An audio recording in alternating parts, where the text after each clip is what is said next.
On March 3rd, back in 1878, after 5 centuries of Ottoman oppression, Bulgaria achieved independence. Which is a good thing, and not just if you're Bulgarian. You want communities that see themselves as communities to have the right to determine their own affairs. But there is unfortunately a big but here. Bulgaria got its independence, and so formally did Romania and Serbia and Montenegro, though they had already actually broken free of the decaying Ottoman rule, as a result of the Russo-Turkish War, a short affair in which even the hapless Tsar's regime turned out to have an overwhelming advantage over the sick man of Europe. Everybody knew that the Ottomans were moribund, that they were going to fall apart, but nobody wanted it to happen because they didn't know what to do with the pieces, other than start fighting over them. And as the Balkans gained their independence, great power intrigues got more and more serious there.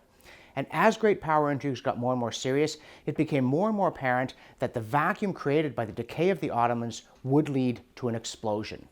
And sure enough it did, because of course World War I starts in the Balkans, with a showdown between Russia, which is expanding its influence there, and other great powers, if I may use that term of Austria-Hungary, but it certainly was true of Germany, who were afraid that Russia was going to pick up too many of the pieces and wind up with control of the exit from the Black Sea. So the problem with Bulgarian independence isn't Bulgaria, it isn't independence. It's what happens when power vacuums arise that are necessarily going to draw in players whose aims and ambitions are incompatible with one another.